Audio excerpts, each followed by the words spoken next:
eu queria agradecer a presença de todos, principalmente das nossas convidadas. Para quem não conhece, eu chamo-me Núria Costa e estou aqui na qualidade da moderadora da atividade. Então, primeiramente, nós queremos saber se a diretora quer dar algumas palavras. Obrigada, é muito rápido.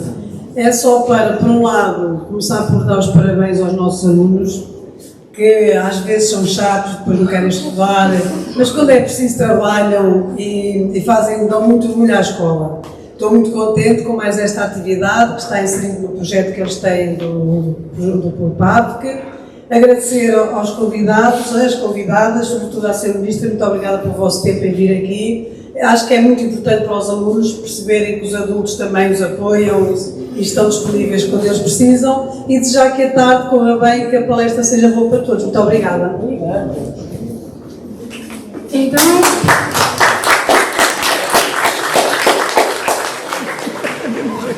Então, para dar início à nossa atividade, eu queria primeiro perceber se sabem por que estamos reunidos aqui hoje. Então, alguém aqui sabe por que hoje, dia 8 de março, é comemorado o Dia das Mulheres? Então, para dar a conhecer, teremos que voltar um tempo atrás, para o ano de 1917, o terceiro ano da Primeira Guerra Mundial.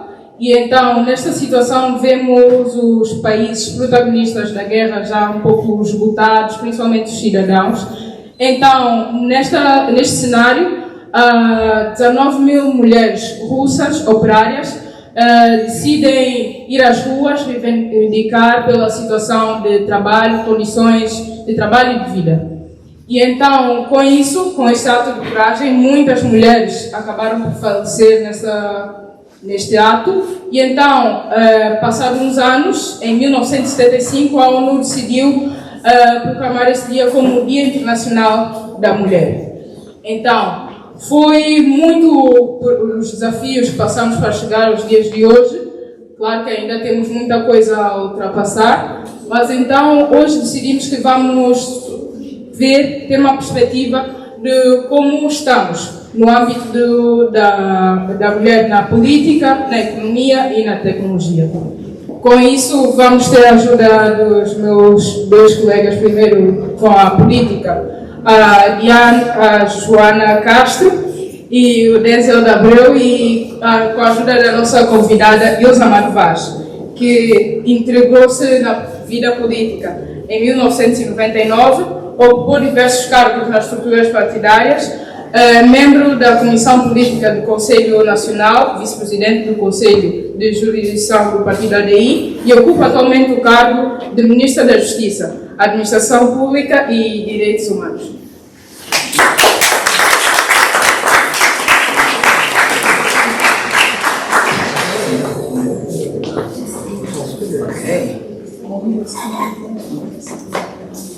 Boa tarde, convidados e convidadas ilustres. Eu sou o Denzel Abreu. E eu sou a Joana Castro. Obrigada pela presença de todos aqui num dia tão importante para nossas mulheres. As mulheres encontram grandes dificuldades em ocupar o espaço do poder e serem eleitas e terem uma voz ativa nas atividades e tomadas de decisões políticas. A não ocupação desses espaços deixa as mulheres à margem de processos de elaboração das políticas públicas, além de enfraquecer a democracia. O fortalecimento e a participação das mulheres nos espaços de poder e decisão são um dos eixos prioritários de atuação das políticas das mulheres, e a subrepresentação a subrepresentação política é um dos fatores que impede a equidade de gênero. Assim, promover a formação política e incentivar a participação das mulheres é uma das metas Assim, promover a formação da formação política e incentivar a participação das mulheres para ocuparem cargos de liderança política possibilita a democracia e uma democracia mais sólida e representativa. Agora gostaríamos de convidar a nossa convidada, a doutora Ilza Vaz, a sentar-se.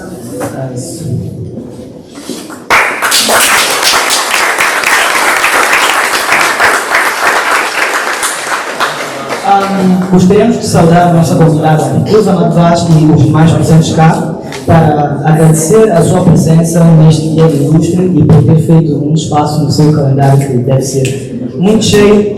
E só saudar mesmo.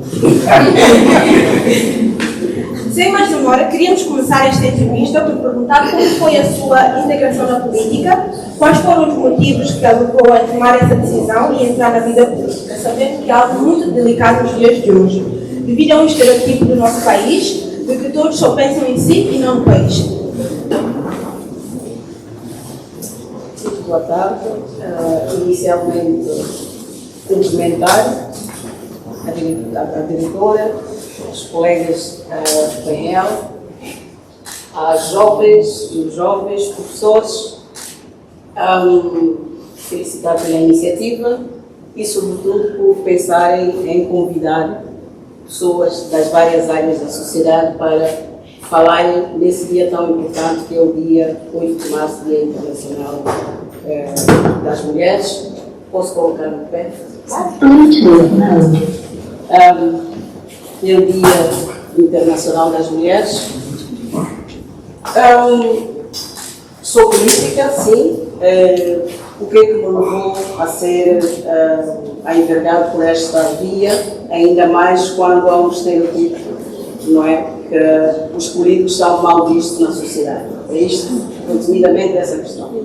Bom, eu iniciei a minha vida política em 1999, no meu regresso da universidade, e fui convidada para integrar o partido, o MRSTP, dizer que eu venho de uma família política, particularmente da parte do meu pai, que sempre foi político, participou na cívica, participou também em todo o processo de libertação de São Tomé e Príncipe, no crescimento do MRSTP, nas políticas públicas, e então foi dirigente durante toda a sua vida. E eu, vivendo com meu pai, fui acompanhando o gosto pela política.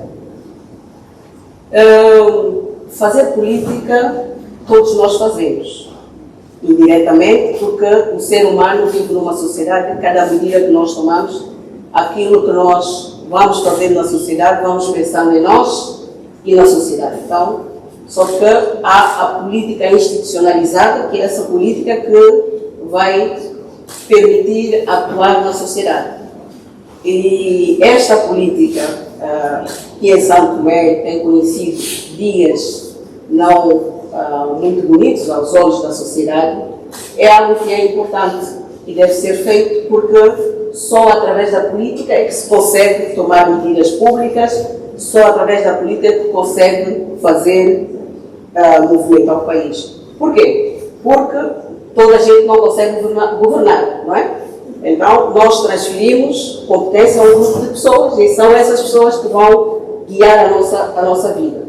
Então, enquanto houver sociedade, haverá políticos.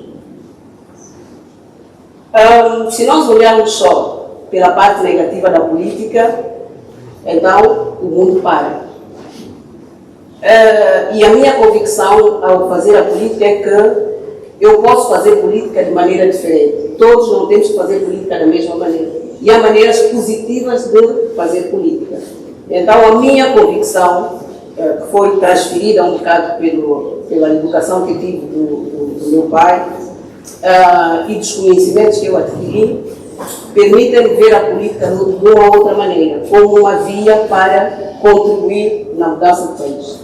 E sendo mulher, nós as mulheres somos mães, temos as nossas especificidades próprias, de sermos mais ponderadas, mais equilibradas, então são mais justas, preocupamos mais com a família, mais com a sociedade, então é mais uma força que me dá, enquanto mulher, para fazer política. E penso eu que, não obstante o estereotipo, pode-se fazer a política para mudá-la. E só lá dentro é que nós podemos fazer com que ela seja digna e fazer com que você... Porque se não estiverem na política,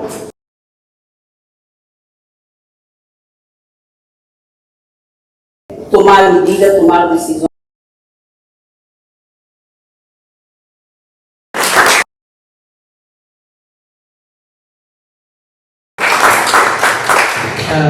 obrigado. E como é que a doutora Ilza Amaltevaz vê a integração das mulheres na política em São Tomé e Príncipe, visto que já temos mulheres a presidirem ministérios e até a presidirem na Assembleia Nacional?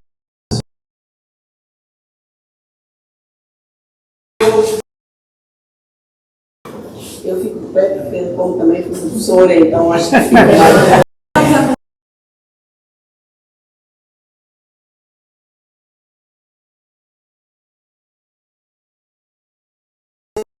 Do aparecimento e da celebração do 8 de março, a história da mulher santomense também começou da mesma maneira. 19 de setembro, as mulheres vestiram-se de preto e depois começaram a aclamar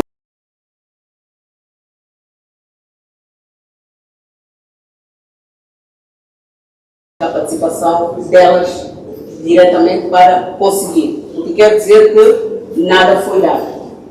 Quando nós falamos de política, falamos de poder. Quando nós falamos de poder, ninguém dá poder. Todos queremos ter poder e conquista-se o poder. Então, penso que a história da evolução da mulher santomense na política é uma história, podemos considerar que 47 anos ainda é uma idade não muito madura, mas eu acho que fizemos grandes progressos. Houve momentos em que a mulher não tinha participação nenhuma na vida política. Foi evoluindo com a democracia, a participação das mulheres, mas houve momentos também em que não havia muitas mulheres na política. E este ano, felizmente, depois de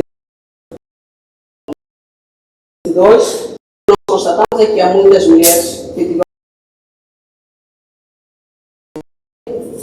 Ao nível do governo são 4 mulheres.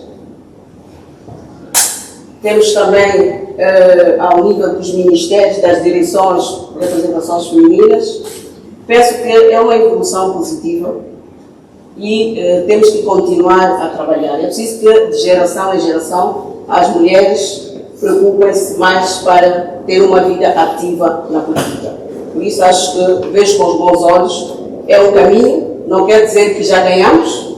Houve uma lei aprovada em 2022 que obriga a que tanto a Assembleia Nacional, o Governo e as direções e todos os órgãos coletivos tenham equidade.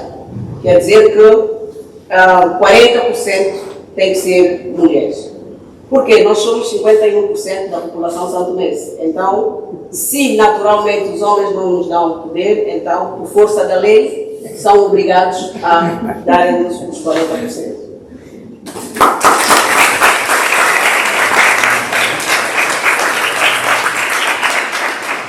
Antes de entrar no contexto internacional, queria perguntar se vê com bons olhos a criação de um novo ministério dedicado para as mulheres em São Tomé e Príncipe.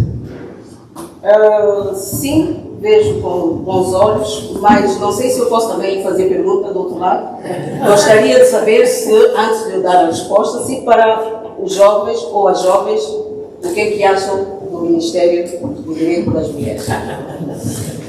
Mulheres. Não pode repetir a pergunta, por favor. Enquanto mulher, jovem, estudante, o que é que acha de se ter institucionalizado pela primeira vez o Ministério das Mulheres? Dos Direitos das Mulheres? Eu acho que é algo realmente que tinha realmente necessidade de acontecer no nosso país, uma vez, como a doutora ministra disse, nós somos 51% da população, nós também temos direito de voz, também temos necessidade de falar aquilo que nós queremos para o nosso país, porque não podemos depender só daquilo que os homens pensam, porque nós também temos o direito de escolher e de ter voz no nosso país. Obrigado.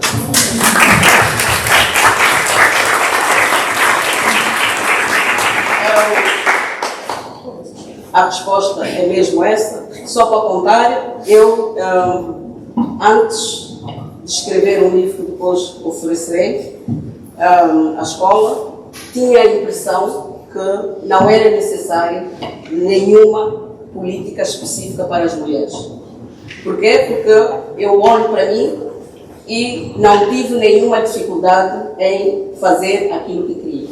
consegui terminar o liceu, fiz universidade em França, fiz pós-graduação, regressei a São Tomé e Príncipe, trabalhei, fui diretora, fui deputada, fui ministra, fui e agora sou ministra.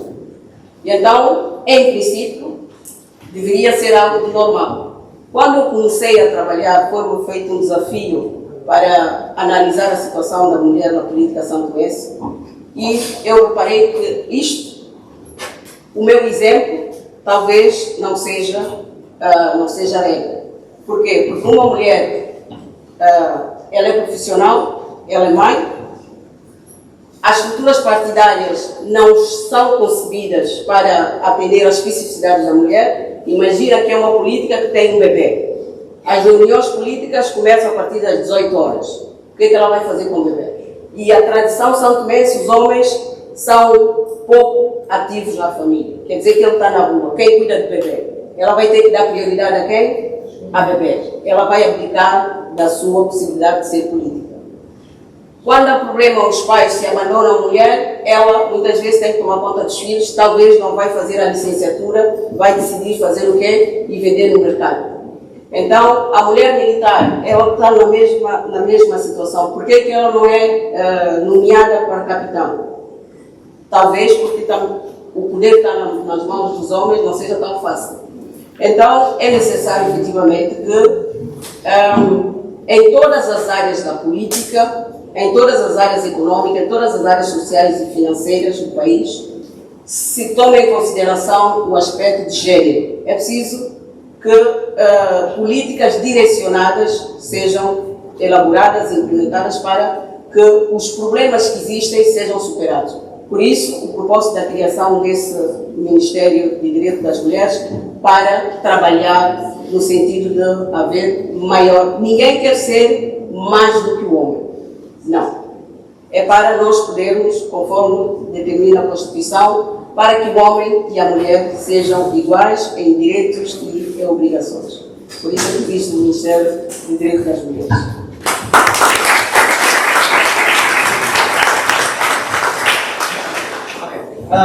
Entrando agora no contexto mais internacional, como é que a doutora Ilza Amato Vaz vê a integração das mulheres na política nos países mais desenvolvidos? Como exemplo, nos Estados Unidos, em que a vice-presidência é liderada por uma mulher, no Brasil, em que vários ministérios são liderados por mulheres, ou mesmo em Portugal, que é a nossa referência política cá em São Tomé. Começou a falar dos países desenvolvidos. Então, talvez poderíamos dizer que nos países em que se registra maior participação política das mulheres, são países onde há maior nível de desenvolvimento. Eu acho que são exemplos que demonstram-nos a diferença que faz a participação, a diferença que existe nos países em que há maior participação das mulheres e nos países em que há mais. Só para dizer que, ao nível mundial, temos Suíça como um dos melhores países de representação e, ao nível da África, Ruanda com 67% de representação feminina e é o melhor país, é o índice de desenvolvimento ao nível da África, não obstante alguns problemas. O que quer dizer que, se nós queremos mudar o mundo, é preciso que mais mulheres façam política, mas boa política.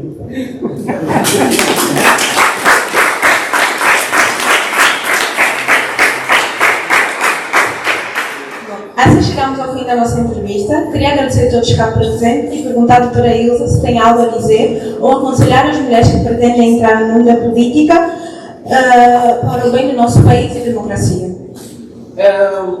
Sim, as meninas e os meninos, a política é que dirige as nossas vidas, é lá onde se toma decisões e então nós não podemos ver a parte negativa da política, podemos ver que é necessário mudar a maneira como nós fazemos a política. E enquanto jovens, o que eu tenho a dizer é incentivar-vos, quando decidirem fazer política, pensem que a política é a maneira de agir para o bem do país, para o bem da nação e, sobretudo, resolver o problema da população.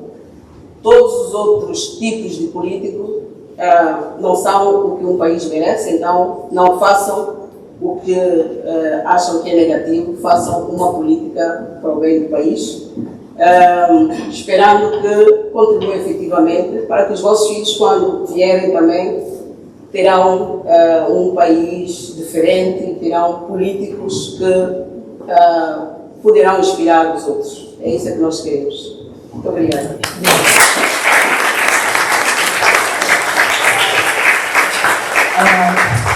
Aproveito para oferecer à Escola Portuguesa um livro que da minha autoria e da doutora Maria das Neves, que conta um bocado todo o contexto da situação da mulher em Santo Tomé e Príncipe. E penso eu que, enfim, servirá para alguma coisa.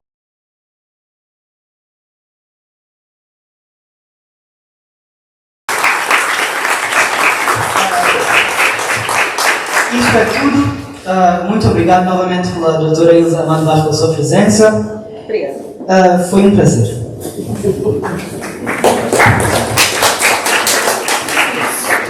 Bom, após esta excelente conversa sobre a mulher na política, agora iremos falar um pouco sobre a mulher na economia.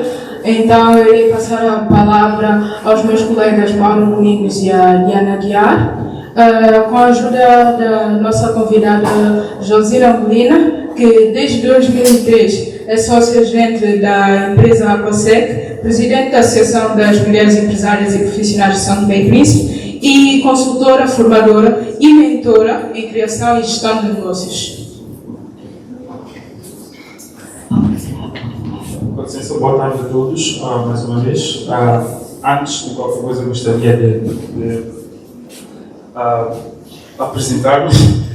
Chamo-me Mauro Domingos e essa é a minha colega Diana. E eu gostaria também de felicitar a todas as mulheres que há presente no dia, que minha colega já tinha dado um contexto sobre a data, mas ainda não agradeceu, não felicitou pela data. Então, parabéns a todas as mulheres. Obrigada.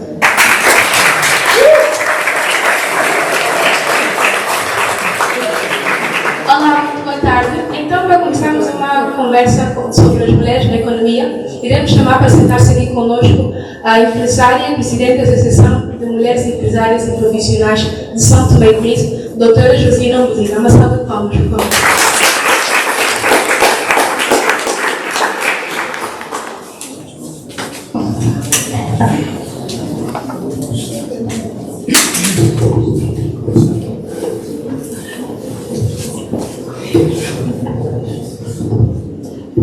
Boa tarde, doutora Josina. Primeiramente, vou dar um bocadinho de contexto sobre a pergunta. Em 2022, mais de 2 bilhões de mulheres tiveram menos oportunidades e direitos econômicos que os homens no mundo. Segundo o Banco Mundial, 178 países, correspondem a mais ou menos 93%, mantêm barreiras legais que impedem a participação econômica e plena de mulheres.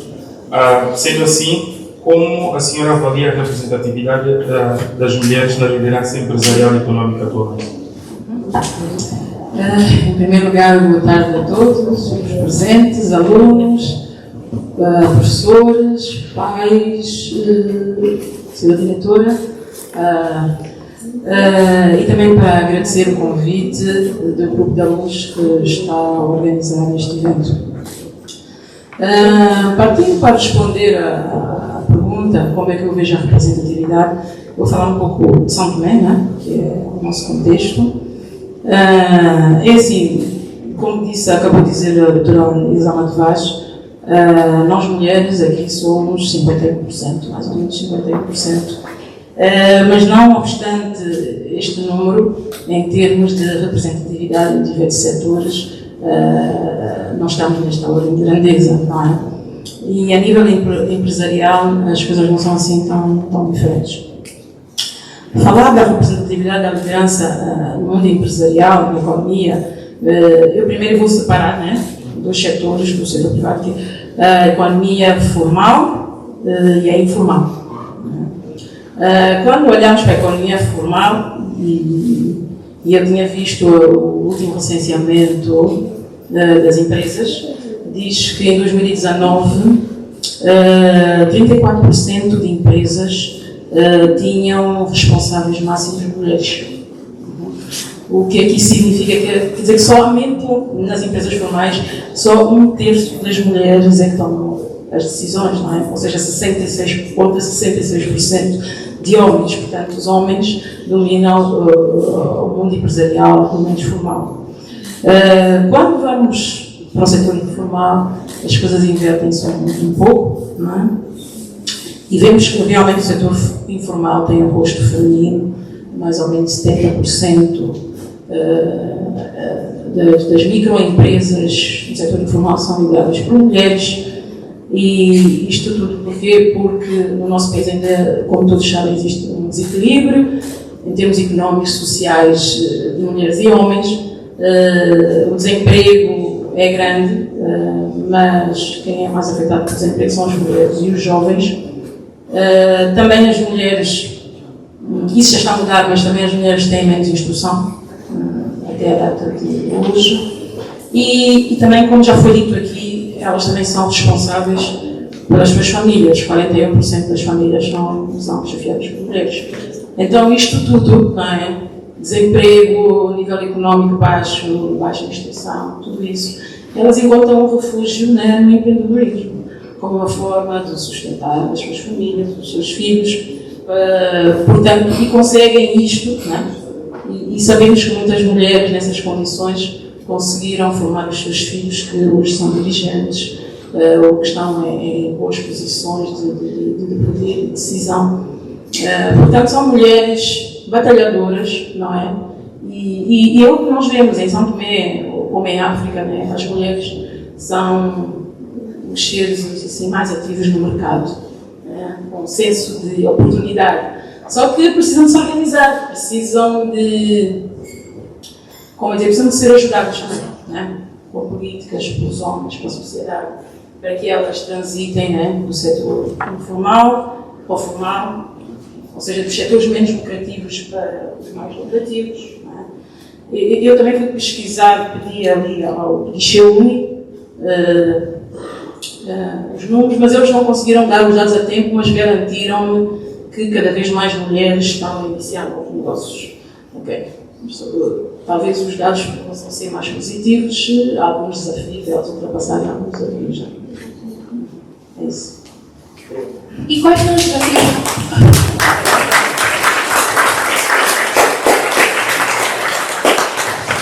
E quais são os desafios mais enfrentados pela mulher nessa área e como é que podem ser superados? É assim, o nosso país tem características especiais, todos conhecem, né? O mercado é pequeno, o país é pequeno, é uma ilha, ou seja, nós enfrentamos diversos problemas. Portanto, no setor privado, né? Este setor, consequentemente, ele também é pequeno, é débil, a maior parte das empresas são informais, tem dificuldade. Os empresários precisam ser capacitados, têm pouco dinheiro. Portanto, empreender num contexto como este não é fácil. Não é fácil tanto para homens como para mulheres. Mas eu acredito que para as mulheres elas têm desafios acrescidos quando vão empreender nisto. Porque já falamos do contexto social e económico do nosso país. Elas, por exemplo, como já disse a doutora Ilza, elas têm enfrentam, são donas de casa, são mães, não é? São esposas, cuidam do lar, portanto, elas têm um problema em conciliar a vida pessoal, familiar, com a gestão dos negócios, não é? Portanto, gerir tudo isso e ainda restar tempo para gerir um negócio, às vezes. Isto não acontece com os homens, portanto, elas não conseguem se aprimorar tanto. Há o problema da gravidez precoce, que sabemos que também limita economicamente e a todos os níveis. Há o problema do machismo, sexismo. E no mundo empresarial, as pessoas acreditam que as mulheres não têm para gerir tão bem os negócios. Isso é basicamente o conceito que muitas mulheres estão a mostrar que não, para ser ultrapassado isto. Aquela pressão social, às vezes as famílias também não apoiam a mulher quando decide empreender, e tudo isto, toda a pressão, a mulher fica assim com um pouco de menos confiança, não é? Para empreender, mas é como eu disse, há várias mulheres que estão a ultrapassar esses obstáculos. E também temos que ver uma coisa, há uma cultura aqui instituída no nosso país que empreender é coisa para quem não tem formação. Empreender é para quem não se deu bem na vida, não estudou e não conseguiu. E que a melhor opção é ir para um cargo público, uma grande empresa.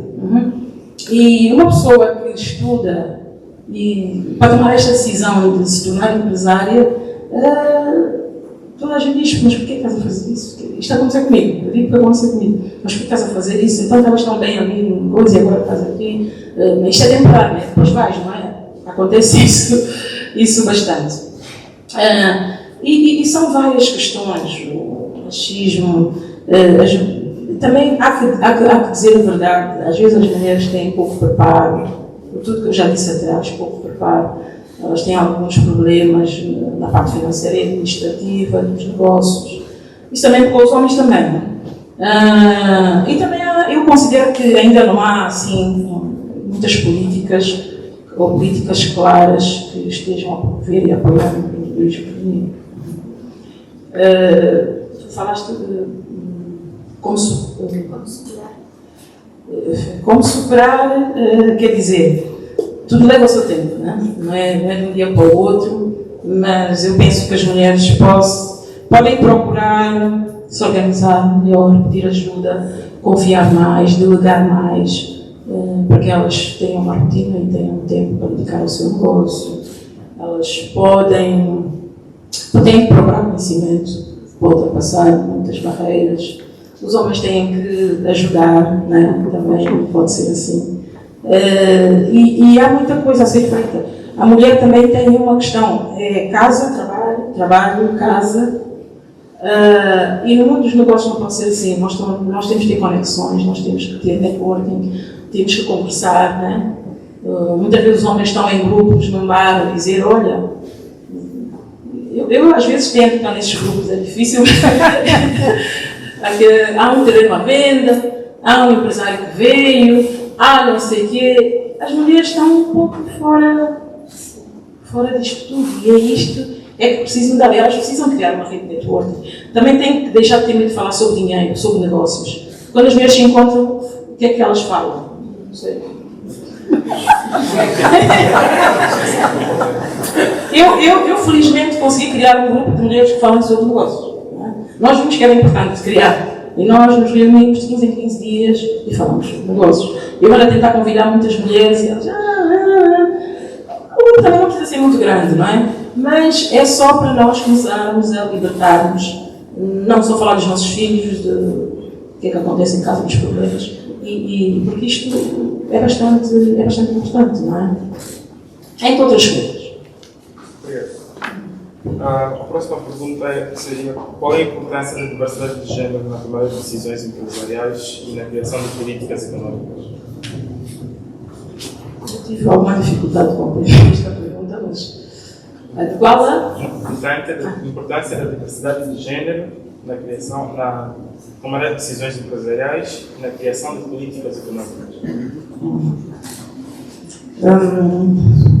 É assim. Não é fácil nas empresas as mulheres liderarem, não é? É algo cultural, mas já vem vindo a acontecer. As mulheres já estão a liderar em várias empresas. Os nomes que eu já te disse, a tendência eu penso que é para aumentar. Mas aqui em São Tomé ainda estamos assim um bocadinho para trás, não é? Eu em tempos estive assim numa conferência como esta e estavam a falar sobre um estudo que a OIT fez. E esse estudo, se eu bem me lembro, ele dizia que a diversidade do género, né, nos setores de decisão, nas empresas, nas instituições, geram rendimentos. Né? as empresas, quando têm mulheres e homens a tomar decisões, geram mais lucro. Então, quero dizer que essa diversidade de que nós falamos, que às vezes é um pouco imposta e não sei o quê, de qualquer maneira, essa pressão que se faz, essa agenda internacional, regional, toda daquele país para que haja igualdade de género, também é uma questão económica, afinal de contas. Quer dizer que a sociedade ganha quando as mulheres exercem cargos de poder. Há estudos, não é só porque temos que dar às mulheres, porque temos que fazer. E esse estudo também diz que começa-se a ver resultados quando essa representatividade é acima de 30%. A partir de 30% já se começa a ver esses resultados. Não sei se é por isso que a lei falou, né? 40%. Acredito que iremos em breve, não é breve, amanhã, mas continuarmos a ter mulheres, né? O seu ponto de vista, a sua sensibilidade também nas decisões, começaremos a ver os resultados no nosso país.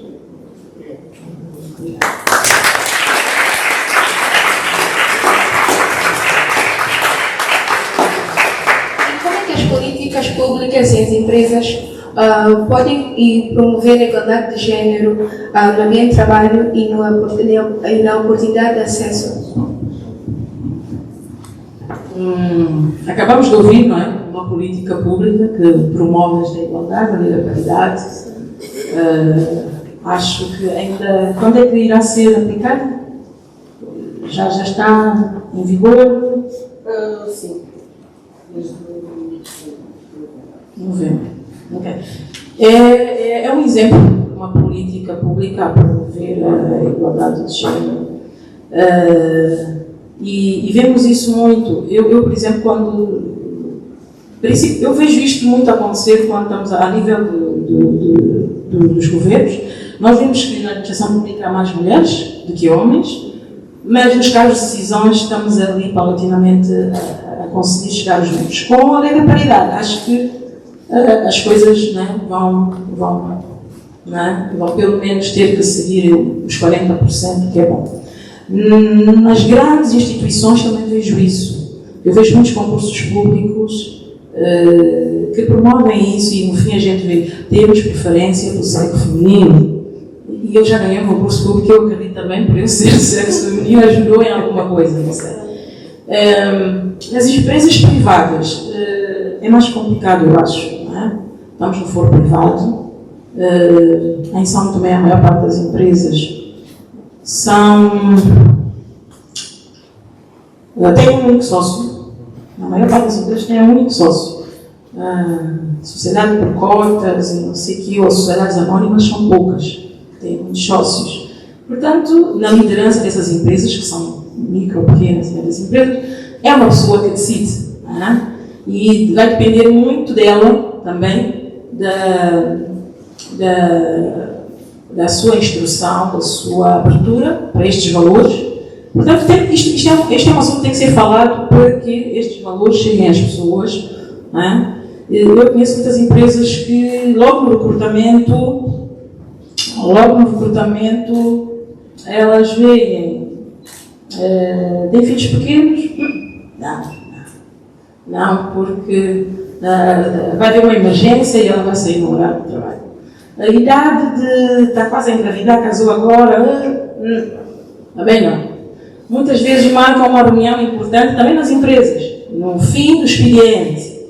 E as mães também, no fim do expediente. Portanto, eu vejo que nas empresas tem que se fazer mais, tem que se sensibilizar para que isso aconteça. Nos outros países, as empresas, que também são maiores empresas, elas têm orgulho de mostrar a sua política e dizer que não, nós temos valores, estes valores, a igualdade do género é aqui muito bem definida, e são bem vistas, não é? E eu acho que como o mundo é globalizado, né, isto acho que vai acabar chegando por aqui. Mas é possível. Há empresas lá fora que, agora, até acho, não sei se é o governo que define isso, acho que há lei que os próprios pais também têm licença de maternidade. né? Há isso. Há empresas que têm um jardim de infância. Há empresas que partilham um jardim de infância com vários, os custos com vários. Há quem eu acho que muita coisa tem a ver com a criatividade, tornar os horários flexíveis. Né? Há muita coisa que possa ser feita e venha a ser feita.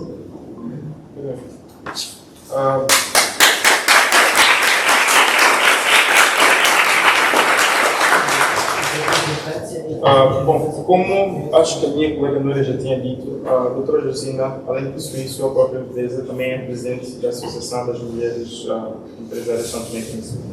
Nós gostaríamos de entender um pouco melhor o que se trata da associação, o trabalho que tem sido feito e qual é a responsabilidade que a presidente tem para com as mulheres dessa mesma associação. Sim, eu desde que decidi ser empresária a tempo inteiro, né, também decidi ocupar o meu tempo com causas ou coisas que têm a ver com o empreendedorismo. Atuo mais neste círculo. E, portanto, surgiu a oportunidade de concorrer e fui eleita presidente das minhas empresárias. E que é que ela tem como objetivo? No fundo, o objetivo é de promover, desenvolver as empresas lideradas por mulheres e principalmente as suas associadas. Assim, grosso modo, né? Defender os seus interesses. E, portanto, o que é que nós temos feito? De um tempo para cá, primeiro tivemos que nos organizar, definir um plano estratégico e elegemos como prioridades a formação, a capacitação das mulheres. E nós, e também juntamente com outras ONGs, temos feito isto, temos dado prioridade a isto e também temos concorrido a projetos que também, para além de formação, dão uma ajuda financeira para impulsionar os negócios das mulheres.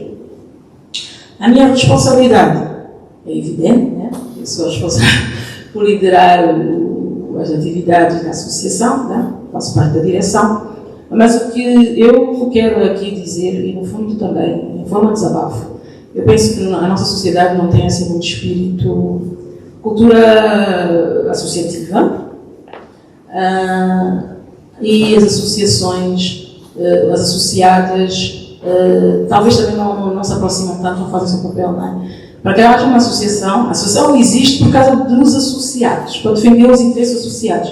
Então, a direção e os associados devem trabalhar em conjunto. Os associados devem contribuir para pagar os seus, né, com recursos, e esses recursos a associação vai trabalhar com eles.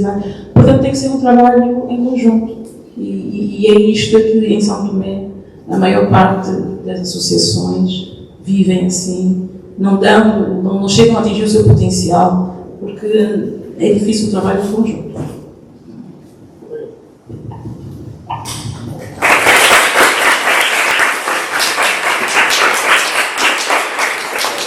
Então, para si, como é que as mulheres devem ser incentivadas a empreender, a criar a sua própria empresa?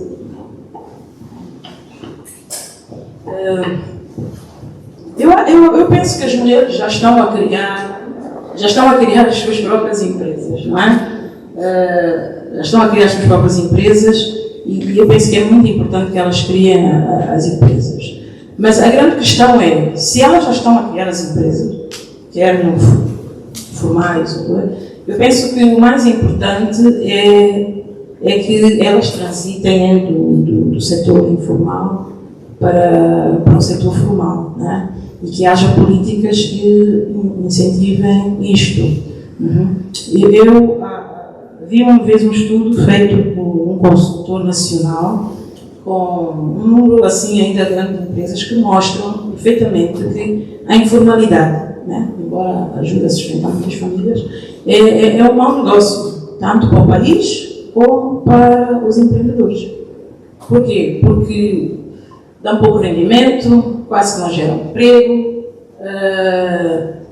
e também não contribuem também para os cofres do Estado, né, para desenvolver o país. Portanto, eu penso que o trabalho que deve ser feito é para ajudar a esta transição. Se as mulheres tantas mulheres estão na informalidade. Imagina se estas mulheres passarem a contribuir, né, de forma mais sustentável para o nosso país, o que é que poderá acontecer na nossa economia. Né? Portanto, eu acho que há todo o interesse para homens em nossa sociedade ajudar estas mulheres a transitarem de um setor para o outro. Nós sabemos que é mais difícil para uma mulher obter as mesmas oportunidades que os homens por causa da desigualdade de género. Nós gostaríamos que contássemos o percurso para chegar até onde chegamos. Ainda tem tempo? Não sei se vou falar muito. É assim, eu para chegar aonde cheguei, eu tive que conhecer a mim própria, em primeiro lugar. Tive que crescer como pessoa para liderar outras pessoas. Tive que fazer sacrifícios, tomar decisões e ter uma empresa, né? Aos 20 e tal anos, criar uma empresa me ajudou bastante nesse percurso. Né? Eu nem sempre tive a ideia de ser empresária. Eu, quando tinha mais ou menos a vossa idade, eu achava que ia ser médica. Minha mãe era enfermeira, então estava tudo bem. Quando eu acabei o 12º, chamaram-me para uma bolsa. Fui premiada com uma bolsa, fiquei muito satisfeita. E quando eu chego lá, não havia o curso de medicina. Choque. Mas, estava mal, muito bem. E de todos que estavam lá, eu vi gestão de empresas e eu disse, gestão de empresas. Fui falar com uma prima que tinha acabado de chegar de Portugal, que fez gestão de empresas, estava na CST, e o que ela falou, eu fiquei maravilhada. Você tem gestão de empresas. Mas olhando para trás, eu vi que, afinal, eu não escolhi gestão de empresas só por escolher. Eu, quando era pequena, os meus avós paternos eram comerciantes, paternos e maternos. Eu ia à loja deles de vez em quando. As minhas brincadeiras preferidas era fingir que tinha um negócio a vender, punha uma pedra, um pau, punha peso, vendia, assim. Mas também tinha que brincar as brincadeiras das minhas amigas, né? Elas também não brincavam, as minhas.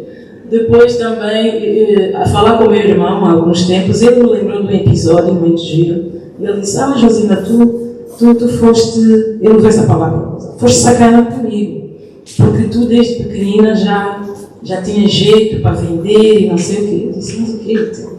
Depois eu me lembro que o primeiro investimento que eu fiz na vida, acho que eu tinha uns 10, 11 anos, e eu treinei a minha habilidade de vender um negócio. Eu avistei uma boneca muito gira, tipo assim, Barbie, tipo essas que vendem no chinês. Mas naquele tempo, há 30 e tal anos, olha, é uma coisa mesmo muito bonita. E eu não tinha dinheiro suficiente para comprar a boneca. Então o que é que eu fiz? Eu convenci o meu irmão mais novo a dar uma parte da mesada dele, eu a parte da minha mesada, a cor estava feita, ele também podia brincar, claro que eu brincava mais. E ele, pronto, aceitou. Mas depois a sociedade correu mal, a gente se chateou por um motivo que nós não nos lembramos hoje, o que é que foi, e ele chegou e cortou o cabelo todo a boneca. Eu de tanto chorar, o meu pai chegou, porque é que eu estava a chorar, eu mostrei a boneca, e o meu irmão ainda levou ali o desbom. E ele não conseguia dizer, a boneca também é minha. E eu também não disse que a boneca era dele, porque ele merecia o castigo. E ele é que me lembrou desta história, eu disse, realmente. Tudo isso para dizer que todos os negócios que eu comecei, eu não tinha dinheiro. Os negócios da sociedade correm mal, não é? Ele correu mal. Mas todos os meus negócios eu não tinha dinheiro para iniciar. E eu digo às pessoas, às vezes, iniciar um negócio, o pior problema não é o dinheiro, embora toda a gente ache que é o dinheiro. Eu nunca comecei um negócio com o dinheiro e fui começar um negócio. Depois eu estudei em Portugal, fiz formações, trabalhava em bancos lá e recebi um convite para vir a São Tomé. Né? E quando cheguei a São Tomé fui trabalhar para uma empresa, a SBI, Sociedade de Promoção de Investimentos, e foi aí a minha grande oportunidade. Era uma sociedade que financiava os negócios, com juros baixos, só que eu trabalhava lá e não sabia como é que eu ia. Eu mesma ia pôr um projeto, como é que era possível. E pá, não vi outra solução, pus. O chefe não aceitou, mas eu fui melhorando, fui insistindo e ele talvez estava farto. Ok, está bem. E foi assim, mas mesmo assim o dinheiro não chegou, porque só deu para as máquinas. Depois tive que ir buscar um sócio, também não deu certo.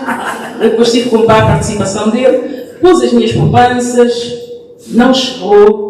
No tempo que eu não tenho pinto, eu sei que falo bem dessa pessoa, porque foi uma pessoa realmente. E eu tive um financiamento e assim nasceu a APSEC e também nasceram os problemas. Mas depois, pronto, foram sendo ultrapassados. Depois criei outras empresas, algumas fecharam, algumas não correram tão bem. E foram estes desafios que me ajudaram bastante e fizeram ser conhecidos.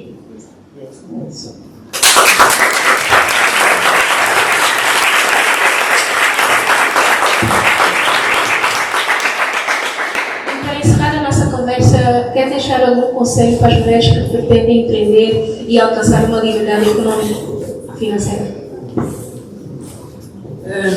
Só queria falar uma coisa que eu esqueci de dizer, é a educação financeira. Eu esqueci de referir que isto é algo importante, não só para quem quer empreender, mas para toda a gente. Vocês são jovens, acho que devem já começar a investigar, vocês são bons na internet, está tudo lá, a educação financeira é muito importante. Nós podemos ganhar o dinheiro que nós quisermos, sem educação financeira nós não vamos crescer. E também dizer que as crenças, principalmente para as mulheres, as crenças da nossa sociedade nos dificultam muito. Nós vemos o dinheiro como algo um pouco negativo. Não é? Temos muitas crenças limitantes, não é? Até às vezes religiosas. Dizem que o reino dos céus, né? Os pobres, né? É muito difícil um rico entrar, né? É muito difícil um rico, né? É como um camelo entrar por uma agulha. Todo esse tipo de crenças, não é? Dizer que o dinheiro é mau, as pessoas ricas são más, as pessoas são gananciosas. Tudo isto na nossa cabeça, lá no inconsciente, de forma indireta, eu não quero ser rico, eu não quero prosperar, talvez eu quero só este bocadinho. Não é? Nas nossas músicas nós ouvimos pobre contentado. Nós somos pobres contentados, isso é visto como bom. Isto não ajuda ninguém a prosperar. Quando tu vais para os países envolvidos, é tudo ao contrário. As pessoas admiram os ricos, seguem os exemplos dos ricos, querem saber o que eles estão a fazer para ficar, admiram, e é isto. Mas o tal conselho, que eu acho que já estou a eu acho que, independentemente da área que a pessoa atua, negócios ou não, as pessoas devem sonhar aquilo que querem ser, devem se apaixonar por essa ideia. Foi o que eu fiz, eu sou apaixonada pelo que faço. E devem ocupar o seu lugar, né? Com determinação, trabalho e dignidade. Valeu.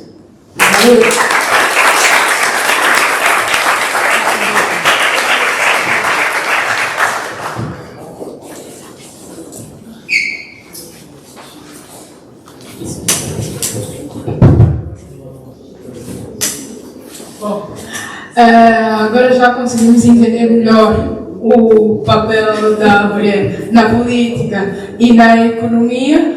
Então, só nos resta falar sobre a tecnologia, com a ajuda dos meus colegas Livaldo Dias e Leonardo Dias, com o auxílio da nossa convidada Lídia da Mata, que nasceu em Moçambique, mas residente em São Tomé há 19 anos, gera projetos como o Moala Business África, além de ser gestora de sistemas de informação linguística. Cônsul honorária da Áustria, em São Tomé e Príncipe, e presidente da Associação Aprende.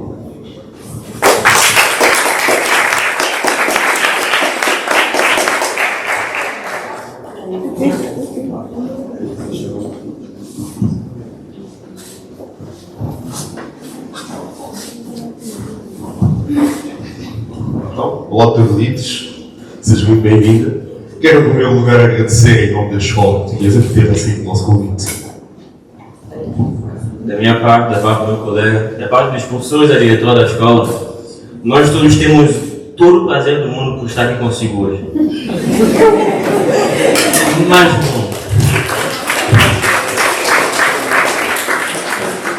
bom, a presença das mulheres na tecnologia é fundamental para garantir a diversidade e a inclusão das mesmas nesta área.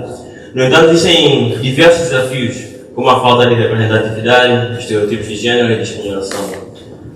Qual seria a sua opinião sobre o estereotipo de gênero com as mulheres no setor tecnológico? Boa tarde a todos, obrigada pelo convite. Eu gostava de começar por fazer uma pergunta às pessoas do 12º e aquelas que puderem responder. Quantas pessoas vão para Direito?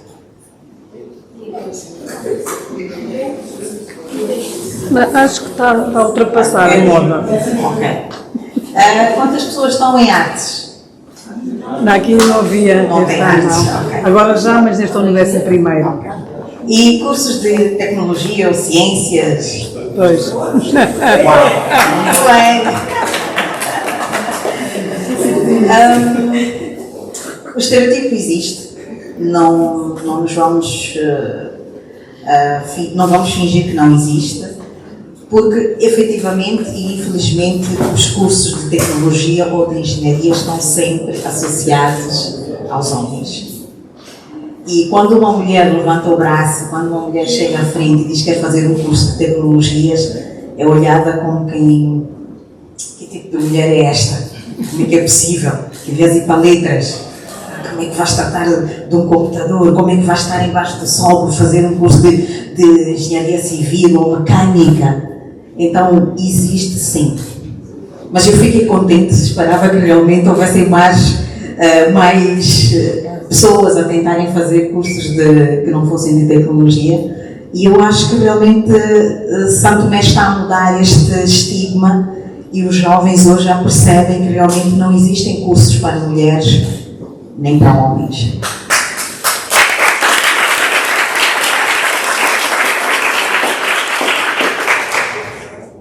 Devemos saber que é importante promover a igualdade e a oportunidade de apoiar mulheres nas suas carreiras tecnológicas para aprimorar a inovação e a criatividade no setor da tecnologia. Em 2022, houve alguns avanços em direção à igualdade de género na indústria, como empresas investir em programas de diversidade e inclusão, criação de iniciativas para aumentar a visibilidade e o empoderamento das mulheres na tecnologia, como conferências, grupos de apoio, campanhas. No entanto, ainda existe uma grande desigualdade em muitas posições de lideranças tecnológicas. Além disso, a pandemia Covid-19 pode ter afetado negativamente a participação das mulheres nesta área, já que tiveram que lidar com desafios adicionais relacionados com a dificuldade de género no local de trabalho. Eu trabalho no banco e considero isto como um banco moderno. Mas eu sou a única mulher num gabinete de 5 homens. Eram 6. Não sei, ficaram 5 homens. Realmente estar numa área considerada masculina impõe um trabalho extra. Porquê? Temos que estar constantemente a provar o valor que temos. Temos que estar constantemente a tentar mostrar que o que estamos a fazer realmente é correto, ou seja, sabemos o que estamos a fazer. E isso às vezes é muito cansativo. Uma tarefa que podia ser uma coisa rápida, nós temos que demorar tempo a crescer, temos que gastar o dobro da energia, porque temos que estar ali a explicar, a ir passo a passo. A nível de liderança, continuamos a encontrar o mesmo problema. A sociedade não está preparada ainda, ou bem preparada, para aceitar aquilo que são as decisões ou opiniões ou estratégias de uma mulher numa profissão que está constantemente associada aos homens. Então, os próprios homens, às vezes, funcionam como um repuxo para provar que a mulher não está no sítio certo. É preciso mudar a mentalidade, é preciso que as mulheres sejam mais assertivas e que percebam que realmente estão num desafio constante, têm que aceitar que existe esse desafio e temos que provar que realmente estamos no sítio certo, no lugar da mulher onde ela quer.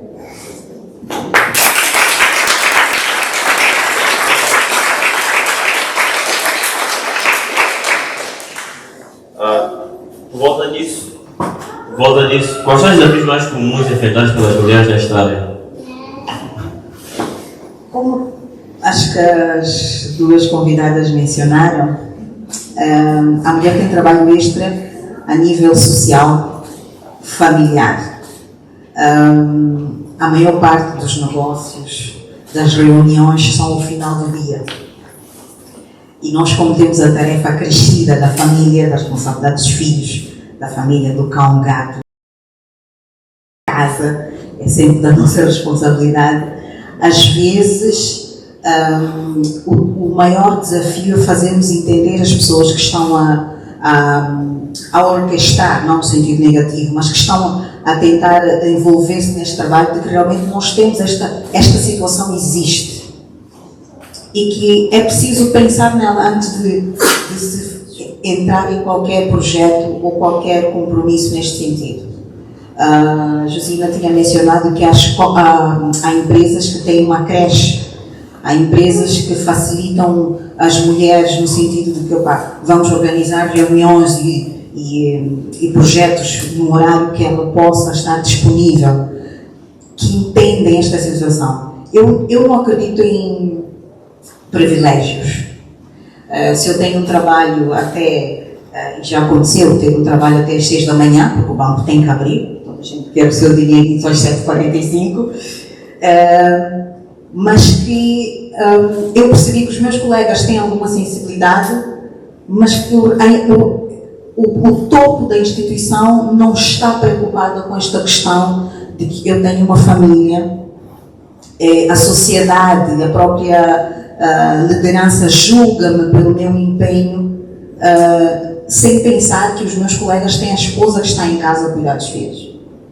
Então, o desafio é mesmo esse, é a sociedade perceber que a mulher tem determinadas responsabilidades que não podem ser esquecidas. Tem que ter sempre em conta essas questões.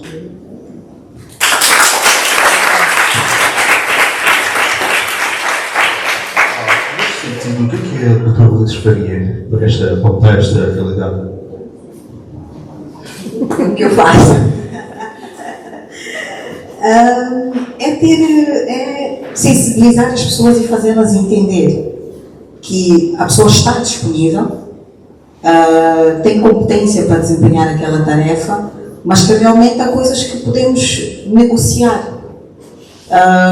Se é possível fazer um trabalho a partir de casa, remotamente, então que seja feito.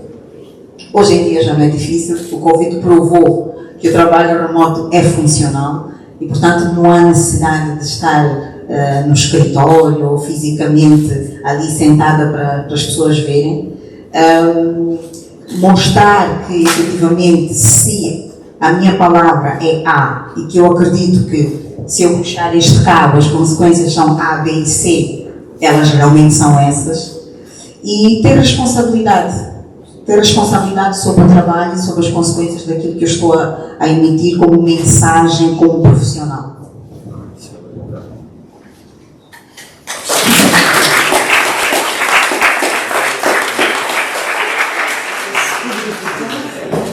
Bem, na sua opinião, aqui em São Tomé e Príncipe existe uma grande desigualdade para as mulheres, não só na área do trabalho, mas também no dia a dia?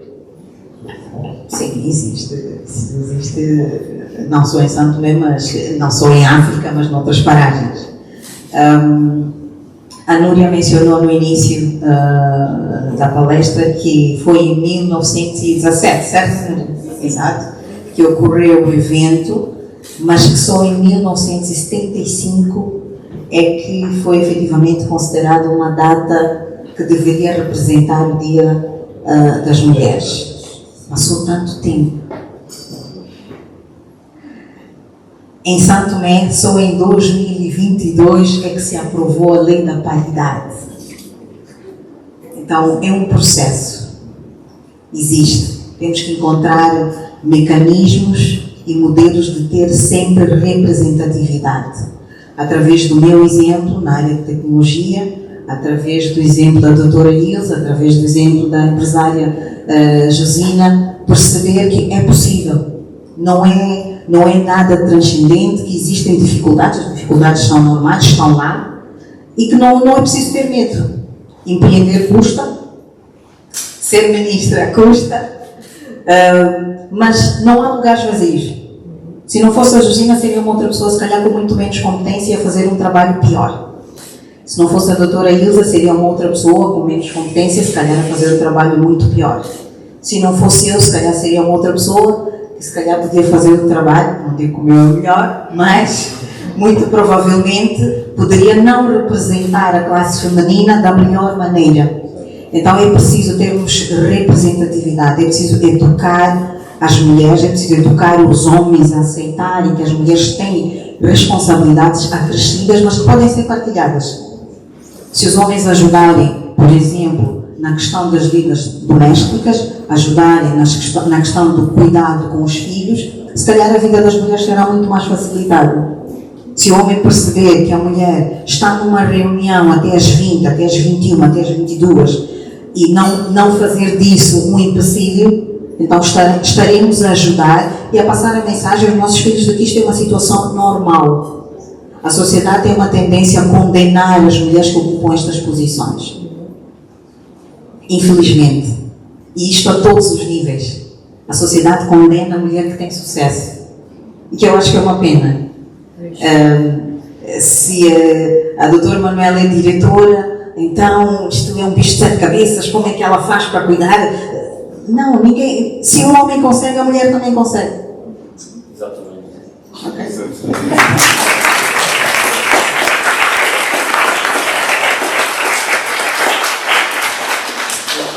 Como foi dito anteriormente, a doutora gera projetos com a Mola Business Africa, que oferece a divulgação de negócios de mulheres africanas e não só.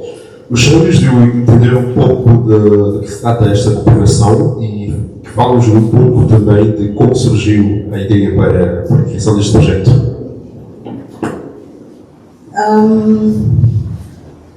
Eu estava em Moçambique e uma amiga de infância disse-me: olha, eu quero-te comprar amendoim.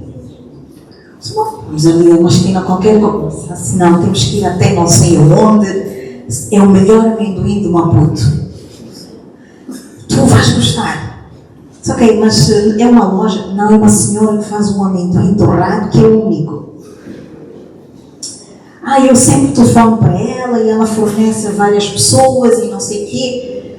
Chegamos lá, era uma senhora muito humilde, obviamente, mas tinha ali os pacotes bem organizados, muito bonitinhos, e deu-nos os pacotes de amendoim e tinha ali um bocadinho de excedente. E ela, como tratou a minha amiga, freguesa, leva também este resto, porque depois fica-me aqui e eu não tenho como vender. Ela, não, eu não quero mais amendoim. Queres mais amendoim? Já me estás aqui a dar 5 pacotes. Não, leva para a mãe, que a mãe veio buscar há um mês. Pronto, foi ali uma história e eu percebi que ele ia ficar com aquele excedente e que iria estragar. E eu perguntei, mas como é que conheceste a senhora?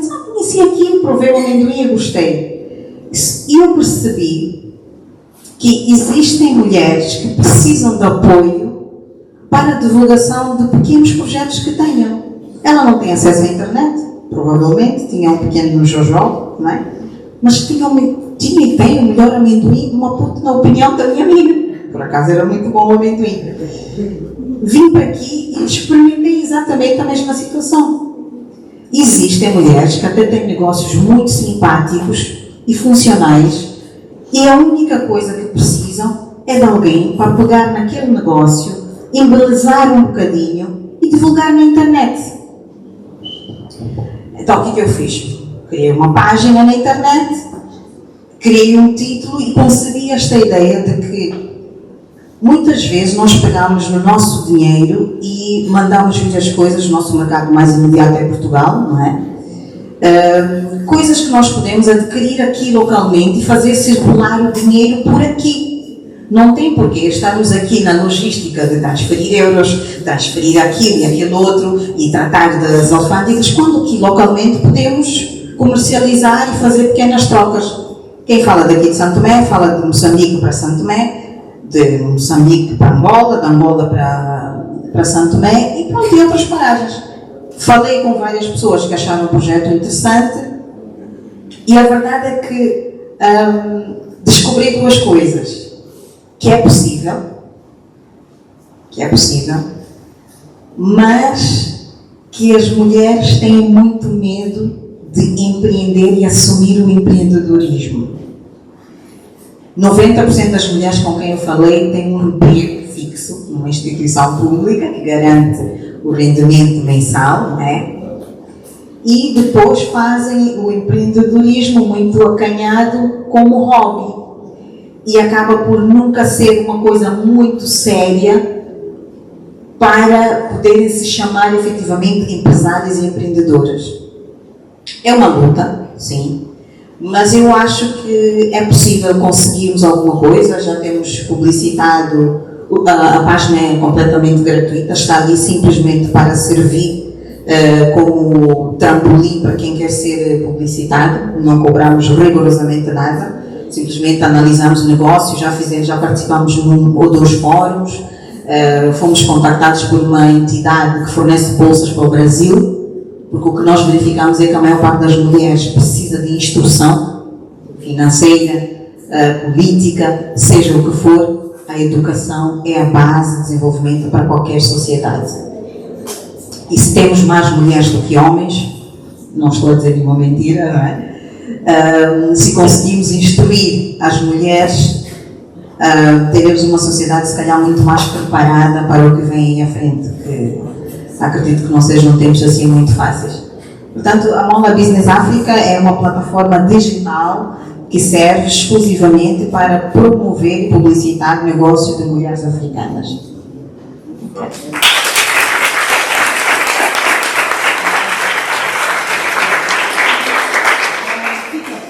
Bem, na sua opinião, devia haver mais projetos criados e realizados por mulheres? E se sim, em que áreas e setores de trabalho? Sim, projetos são bons. Tem que continuar a haver, porque eu acho que já existem. Eu apostaria...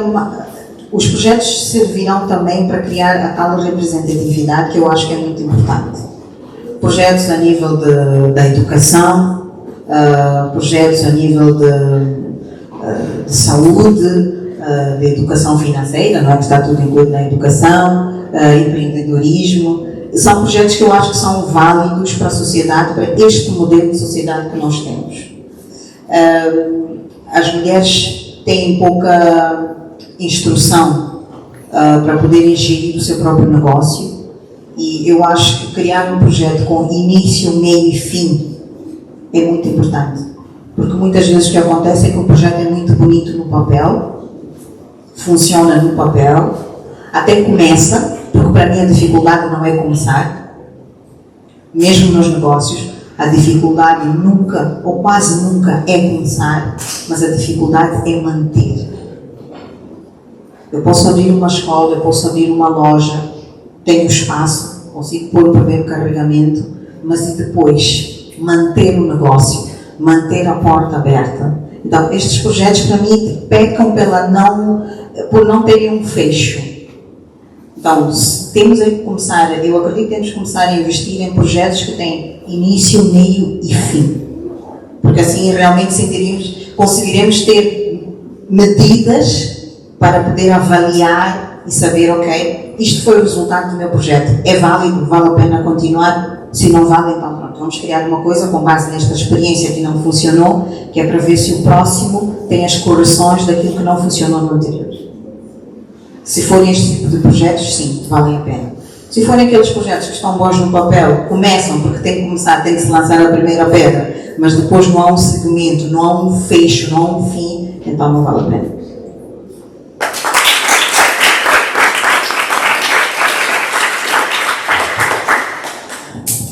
muito mais difícil para as mulheres alcançarem as mesmas oportunidades que os homens.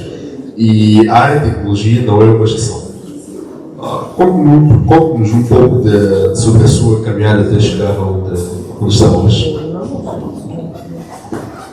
Eu ia fazer direito, por isso é que eu perguntei quem vai fazer direito.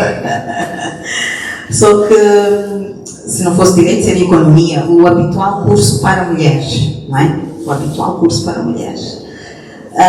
Entretanto, ia de bolsa, chegou um dia e minha mãe disse, olha, não tem vaga para direito nem para coisa, há um curso chamado Informática de Gestão. Opa, sinceramente, o que eu queria naquela altura era apanhar um avião e ir para Portugal. Só que vamos. Não sabia o que era o curso, não sabia nada do que é que tinha a ver. Tem que ser, tem que ser. Cheguei lá, nunca tinha pego num computador, via um computador, tinha visto um computador nas instituições públicas, não sabia ligar. E a primeira aula de informática, cheguei lá, meninos, a pessoa chegou. Normalmente, para estes cursos, os miúdos já vêm de uma área tecnológica. Para eles, aquilo não é nada transcendente. Meninos, liguem os computadores, abram o Office e façam isto. Opa, quando eu disse meninos abram, eu deixei de ouvir. Eu não percebi mais nada do que eles estavam a falar.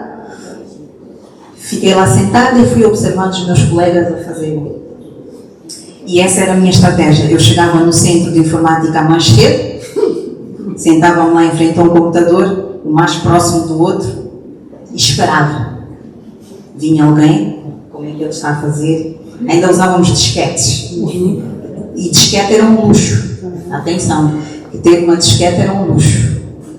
Então, só vinha, metia a disquete, eu fazia igual, pegava ali no rádio, não sei o quê. Os colegas sempre iam avançar.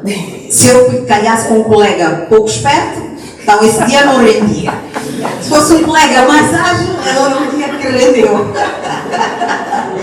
E foi assim durante algum tempo. Até que eu comecei a ganhar autonomia, comecei a gostar do curso e comecei a perceber efetivamente que a tecnologia vai muito além de estar a copiar o que os outros fazem, tem a ver com pensar e perspectivar coisas na parte tecnológica. Porque infelizmente muita gente ainda acha que tecnologia é o computador. Não é. Ok. Existem coisas muito mais à frente do próprio computador e o computador está ali simplesmente para desempenhar um conjunto de coisas que nós é que temos que pensar. Ok. Depois acabei a faculdade, vim para Santo Tomé e pronto, trabalhei em 3 mãos e fui acabar no BISTEP a gerir sistemas. Outras áreas foram aparecendo na vida como oportunidades. Surgiu a oportunidade de criar uma aula business, já aconteceu. A escola, não sei se vocês ainda conhecem, também foi uma necessidade que aconteceu. E a vida foi sempre assim, desde o curso que também aconteceu, tudo o resto foi acontecendo e eu sempre fui abraçando os desafios com vontade sempre de ultrapassar as barreiras, ok? Porque tudo é possível. Se a gente quer, a gente faz.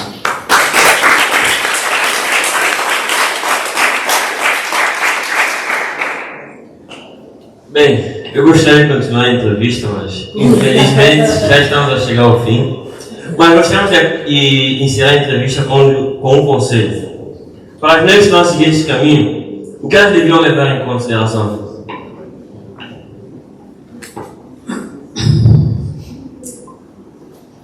Que não é fácil, mas não é impossível.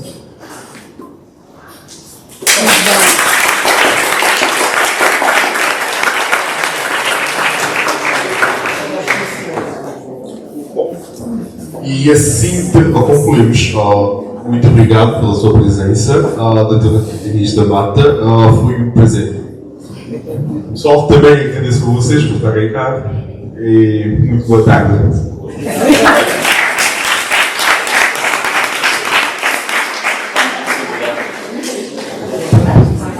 Bom, assim chegamos ao fim da nossa atividade sobre o Dia das Mulheres. Eu queria agradecer uma última vez pela presença de todos. Então, a partir de agora nós temos na Sala 12 uma exposição virtual que demonstra a evolução da mulher nestes três setores: política, economia e tecnologia. Então, se quiserem ver como é que está tudo na Sala 12, as minhas duas colegas podem indicar